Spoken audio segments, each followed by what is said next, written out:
Hi Pisces, welcome to Higher Source Tarot for your Is It in the Cards Love Tarot reading for August 2022. This is a love reading for all Pisces, Sun, Moon, Rising, and Venus. Thanks to everybody for all the support. I send you love and the energy to attract more love in your own lives every day. And if you're new here, welcome. I post new readings on Friday, then again on Monday. So if a reading doesn't resonate, just come back in a couple of days. Fridays are always a general reading, so they could be about career, finance, travel, even moving. Mondays are different every week. So of course today is a love reading, but next week it'll be something entirely different. Could be a more detailed Celtic cross style reading or even a law of attraction tarot card reading. So if you like tarot and you like the channel, I'd love to invite you to subscribe to Higher Source Tarot. All right, what advice do you have for Pisces? Sun, Moon, Rising, and Venus about love, please. What does Pisces need to know about love?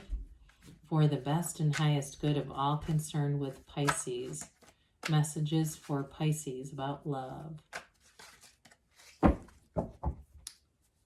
All right, so we will start here. We're going to take 3 cards to represent your energy, 3 cards for the person you're attracting. I almost said advising. 3 cards on the advice. Your energy is the Queen of Wands, 4 of Pentacles, 3 of Wands. Their energy is the 2 of Cups, the Empress, and the 7 of Wands. I like it. Okay, we've got the Fool, the 8 of Swords, Page of Swords here. Well, it's very interesting because the 8 of Swords is very much polarized with the Fool. The Fool is like ready to take a leap of faith. But I feel like somebody here, it may be more you, has a little bit of a sense of guilt about that. If you're connected with somebody, an ex maybe, or there's still some kind of online connection with somebody, they're still texting or something like that here. The Fool's telling you to jump in. Okay, they're saying it's time to wipe the slate clean. And I do feel like you have an undeniable attraction with this person. So we have quite a bit of fire here. Aries, Leo, Sag. We have air, Gemini, Libra, Aquarius. We have earth too, and water. So with the Queen of Wands, now I mentioned this periodically, her legs are drawn apart for a reason. You have an energetic chemistry with somebody here. And the three of Wands is saying, look, the wait is over. Your ships are coming in with this. It's time to move forward. So if you, with that 4 of Pentacles, if you've been gridlocked with something from the past, some kind of unfinished emotional business, I just get this heaviness hanging on to you. Even if there's been a passing, I don't like to get into that too much on online tarot, but like there's some sense of guilt if you lost someone who was what was a soulmate. You know, I feel like they're trying to tell you to move forward here. So with the Queen of Wands and that 3 of Wands, you're going to have this almost urgency. There's again, the energy is so strong that, and they have the 7 of Wands too, that it's just about moving forward. So for some of you too, if it's not about that as much as you've just been trying to get areas of your life in order. 4s are about order, exactly that. The 4 of Pentacles, especially in terms of your overall life, is getting things taken care of. So if you say, yeah, I mean, my house was a mess, my car was a mess, my finances, my physical, but everything was a mess. This is the kind of energy where you say, not anymore. This is all about moving forward. And so we have things taken care of. The 4 of Pentacles is not a negative card as much as it really is about getting things handled. And so I do feel like if you had some kind of unfinished business going on here, you've already, you've taken care of that. And now it's time to move into some love, time to have some fun. So their energy is great. I also feel like they're very understanding. You're definitely attracting a soulmate here with the 2 of Cups and Empress. And with that 7 of Wands, 7s are about safety. They're about alignment and they're about victory. We know that. But the 7 of Wands is an energy of excitement. You know, you move forward. So if there's some hurdles in the relationship, there's something here, whether it's a job or a long distance kind of a thing, and that's what the 8 of Swords is about. I do feel like you're going to overcome any of that with the 7 of Wands. This is their energy, though. I do want to be clear about that. So I feel like they may be very solution oriented. They don't get down easily. They don't give up easily. They've got a go-getter's energy. I mean, they just seem to take things in stride, but they do like challenges too. I do feel like with them, they see it as an opportunity. You know, they just see it as part of life, but something where you can bring something to the situation. So the twos are about partnerships. And with that Two of Cups, you definitely have love coming in. Somebody here who is an absolute match for you. Maybe another water sign, a Cancer or Scorpio. But with that Two of Cups, they have an unconditional love. Okay, there's like, it's talk about judgment-free zone. They really are going to be protective of their relationship too. They won't do things, you know, mindless things to jeopardize it. They don't have exes hanging out all over and in their phone, and they're texting them, and you know, this ongoing thing where they can't shut off a relationship. But with the Empress, she's ruled by Venus. She is ruled by love. And so in a relationship, the Empress is a beautiful partner. She also has this waterfall featured in the card that begins with the High Priestess, and it represents the beginning of the pool of consciousness. So again, I do feel like you're a match energetically. And with this person too, they're going to be very demonstrative about their love. They're going to be very open. They're ready, and they're emotionally available. Even though they've got this sort of a competitor's energy, like I said, they're a go-getter, and there might be a lot of areas that they've got many accomplishments. They don't live in the past. They're not constantly talking about what they were.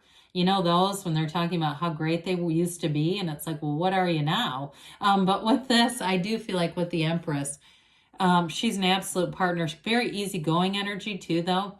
You know, kind of rolls with things, rolls with life.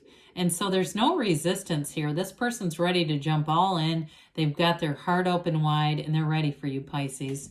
So with your advice here, this is very interesting. For some of you, you may have some unfinished emotional business with that Eight of Swords, or if it's some other, what I would call an obstacle. Again, if it's a long distance thing, or there's an age difference or something like that.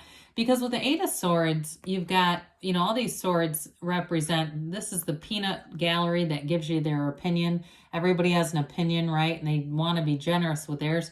You've got your two closest friends up here, right? Your confidants. And then this front sword is your higher self. And that really is the sword. I mean, answer to yourself, right?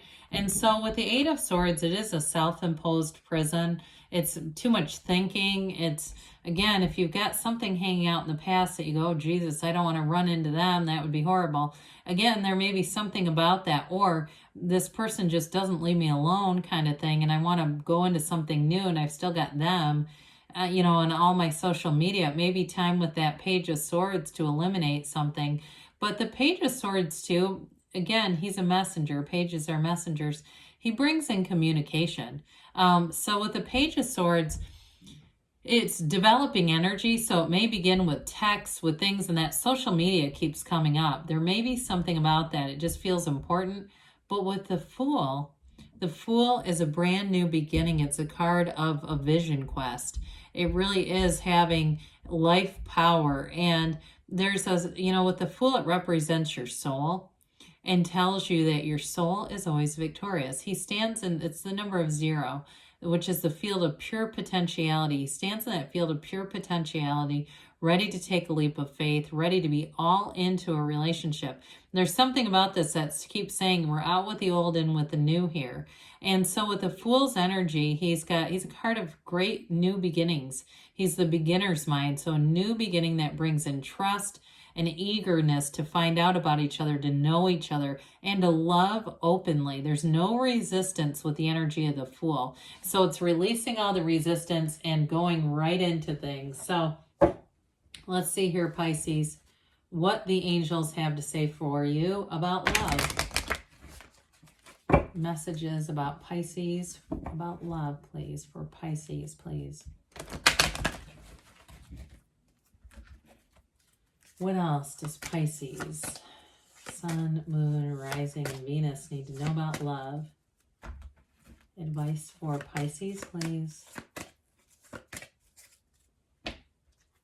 Well, you've got forgiveness. So again, there's a little bit of a sticking point here, and that may be the key to it, is just letting it go with love and moving forward. Meditation brings answers. So meditate, open your mind to new possibilities, new love.